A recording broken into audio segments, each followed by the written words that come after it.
Assalamualaikum warahmatullahi wabarakatuh. Gimana nih kabar kalian semua? Aku harap kalian dalam keadaan sehat loh. Karena apa? Karena di masa pandemi ini kita harus menjaga kesehatan kita supaya kita tetap sehat dan tidak terjangkit oleh virus yang melanda di Indonesia ini, terutama di dunia. Nah, ngomong-ngomong soal pandemi nih ya, meskipun adanya pandemi yang melanda di Indonesia, kita harus semangat dalam proses pembelajaran. Meskipun hanya dilakukan secara daring, itu tidak mematahkan semangat kita dalam proses pembelajaran. Dalam menuntut ilmu, dalam melakukan hal apapun kita harus semangat. Oh iya, sampai saya lupa memperkenalkan diri saya. Sebelumnya, perkenalkan kami dari kelompok 11, nama saya Devi Puspitasari dengan NIM 20032110070, dengan rekan saya Putri Lia Simayanti dengan NIM 2003211000073.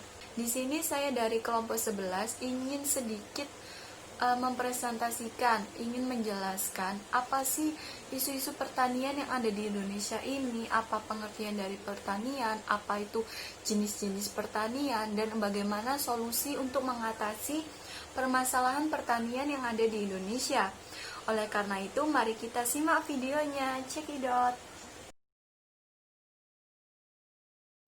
Pengertian dan jenis-jenis pertanian. Untuk pengertian sendiri, banyak sekali para ahli yang mendeskripsikan apa itu pengertian.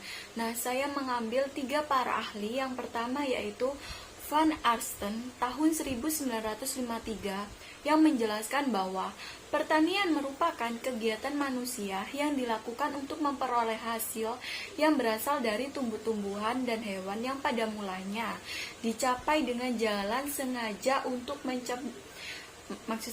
untuk menyempurnakan segala kemungkinan yang telah diberikan oleh alam guna mengembangbiakkan tumbuhan dan hewan tersebut.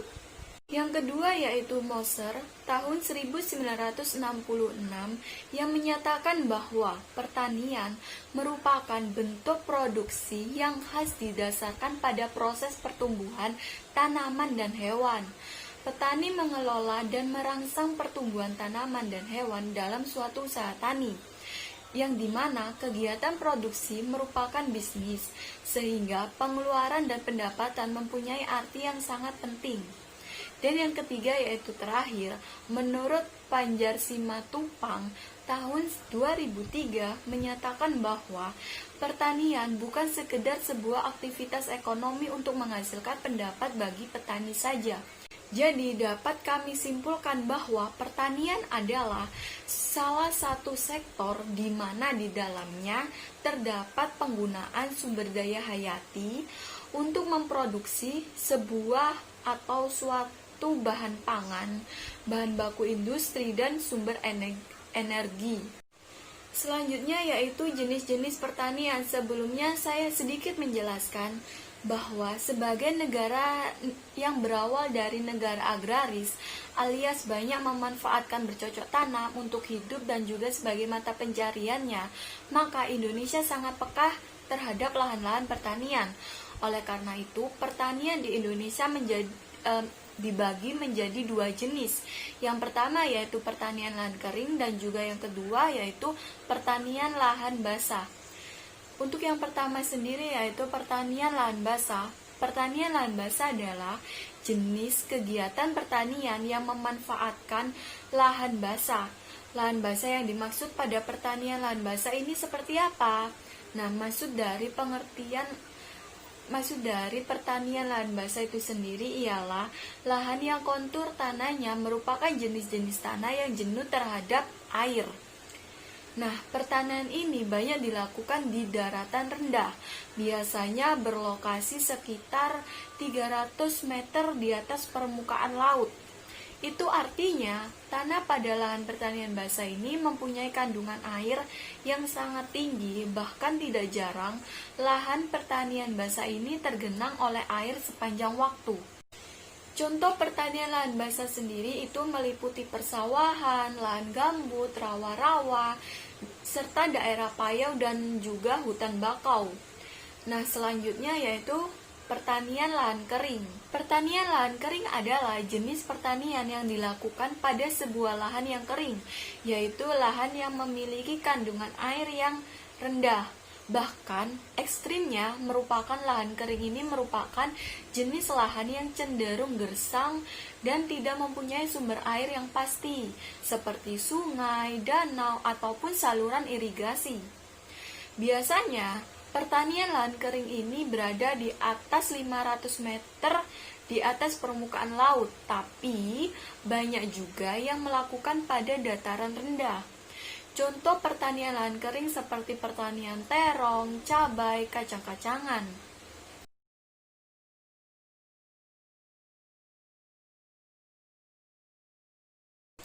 Peranan pertanian di Indonesia yang pertama, sebagai sumber penghasil bahan kebutuhan pokok, seperti sandang dan papan. Yang kedua, menyediakan lapangan kerja bagi sebagian penduduk Indonesia. Yang ketiga, memberikan sumbangan terhadap pendapatan nasional yang tinggi. Dan yang terakhir yaitu yang keempat, memberikan devisa bagi negara dan mempunyai efek pengganda ekonomi yang tinggi dengan rendahnya ketergantungan terhadap impor atau multiplier effect.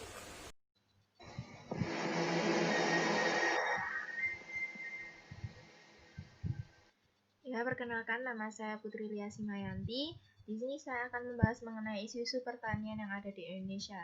Namun sebelum lanjut pada pembahasan yang akan saya mulai, mari kita tonton video mengenai permasalahan-permasalahan yang ada di Indonesia.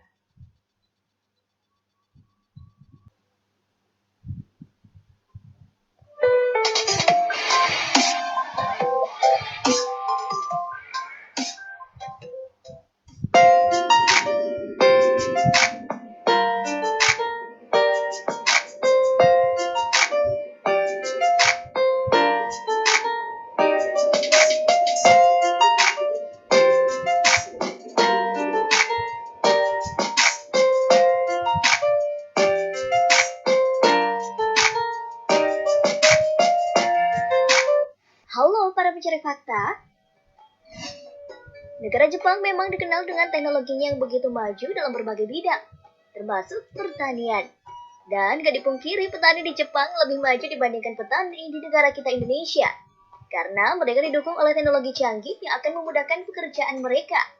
Selain itu, teknologi ini juga lebih memaksimalkan hasil pertanian mereka dibandingkan dengan cara konvensional. Pembibitan. Hanya benih yang berkualitas unggul dan bermutu tinggi yang layak untuk dibudidayakan. Namun, terlepas dari hal kualitas benih, cara penanaman benih pun akan mempengaruhi hasilnya nih guys. Kalau di Jepang sendiri nih guys, penanaman benih ini dilakukan secara otomatis dan hanya memerlukan sedikit bantuan tenaga manusia. Caranya nih, pertama-tama, tanah akan dimasukkan ke dalam wadah khusus persegi panjang. Dan wadah-wadah tersebutlah yang akan bergerak sendiri dan akan ditanami benih secara otomatis.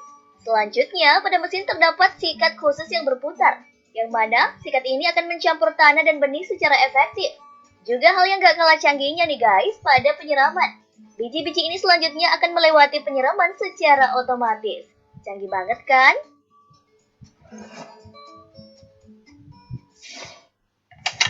Penanaman.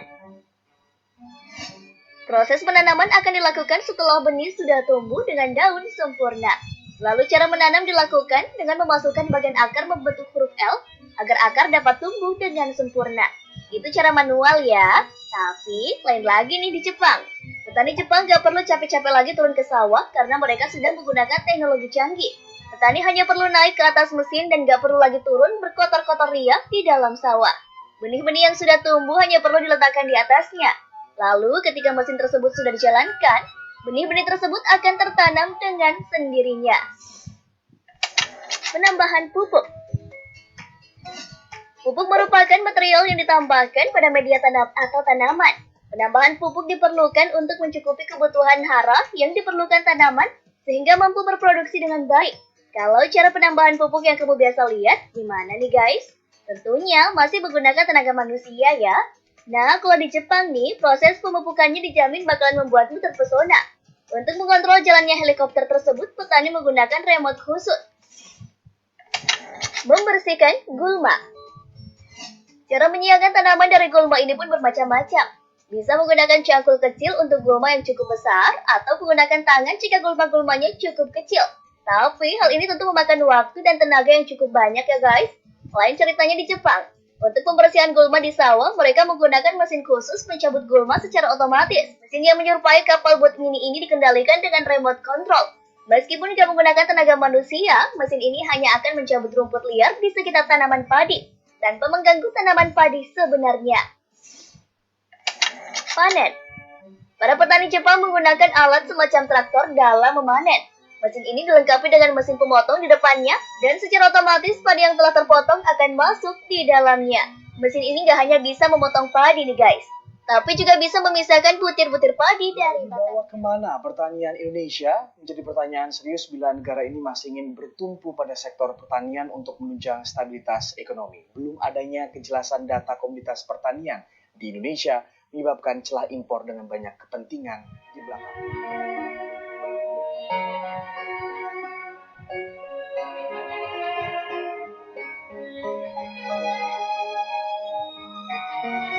Data produktivitas beras hingga saat ini masih menjadi perdebatan di level lembaga negara.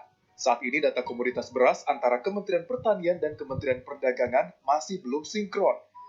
Kementerian Pertanian masih mengklaim beras Indonesia surplus sejak tahun 2016 dengan total produksi 79 ton gabah kering giling, naik 4% dari tahun 2015.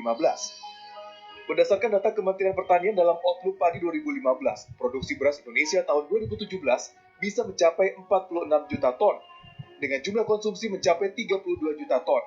Ini berarti neraca beras nasional surplus 14 juta ton. Bahkan tahun 2018 hingga 2019, Kementerian Pertanian juga memprediksi akan terjadi surplus beras. Namun Kementerian Perdagangan dengan dalih menjaga harga beras di tangan konsumen, memutuskan untuk impor beras dari Thailand dan Vietnam. Badan Pusat Statistik dalam laporan bulanan data sosial ekonomi menyebutkan, impor beras Indonesia pada November 2016 mencapai 1,2 juta ton dengan nilai mencapai 6,6 triliun rupiah. Nilai ini tertinggi sejak tahun 2013. Bahkan di awal tahun 2018, 500 ribu ton beras dari Vietnam dan Thailand membanjiri pasar nasional. Ya, itu tadi adalah video yang telah kita saksikan bersama. Sekarang kita akan kembali ke topik pembahasan yang akan saya jabarkan.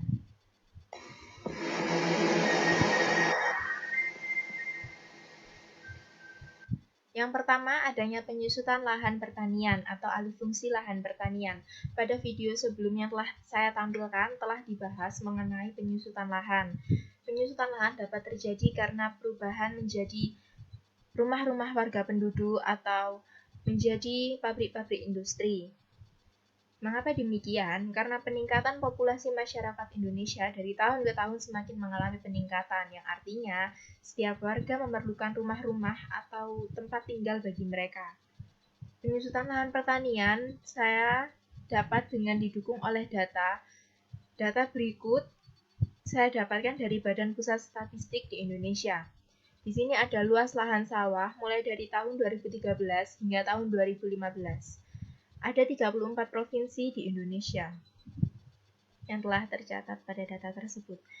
Yang pertama sebagai contoh Aceh, pada tahun 2013 luas lahan sawah 300.808 per hektar. Kemudian pada tahun 2014 294.129 hektar. Kemudian pada tahun 2015 ada 290.337 luas sawah hektar.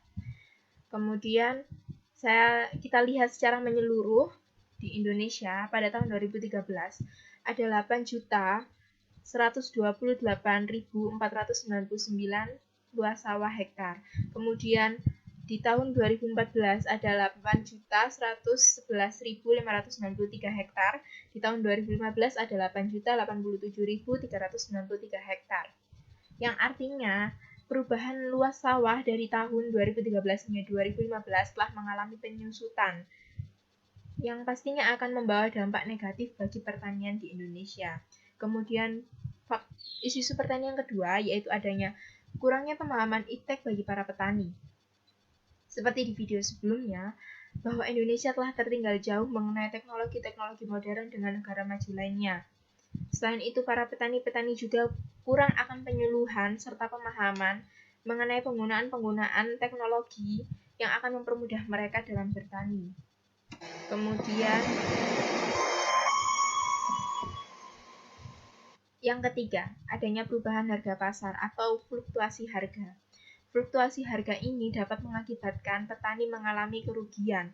Para petani yang telah melakukan panen atau pasca panen, mereka akan menjual produk-produk mereka kepada pasar atau kepada konsumen. Namun, kenyataannya, di pasar telah sering terjadi perubahan harga pasar atau fluktuasi harga, sehingga para petani ini merasa dirugikan dan modal yang mereka keluarkan tidak kembali. Sehingga ada juga para petani sebagian yang mengalami kebangkrutan dan tidak meneruskan usaha tani mereka. Kemudian yang keempat, adanya permasalahan impor. Seperti di video sebelumnya, adanya penyimpangan data antara Kementerian Perdagangan dengan Kementerian Pertanian. Selain itu, permasalahan impor di Indonesia juga diakibatkan karena populasi masyarakat Indonesia yang semakin meningkat, namun tidak sejalan dengan peningkatan hasil produksi pertanian dikarenakan luas lahan yang menyempit. Jadi saya simpulkan di sini antara permasalahan satu dengan permasalahan lainnya itu saling berkesinambungan. Kemudian yang kelima, bantuan subsidi dari pemerintah secara seluruh tidak merata di Indonesia. Di sini saya ada foto mengenai pemerintah yang membagikan subsidi kepada para petani.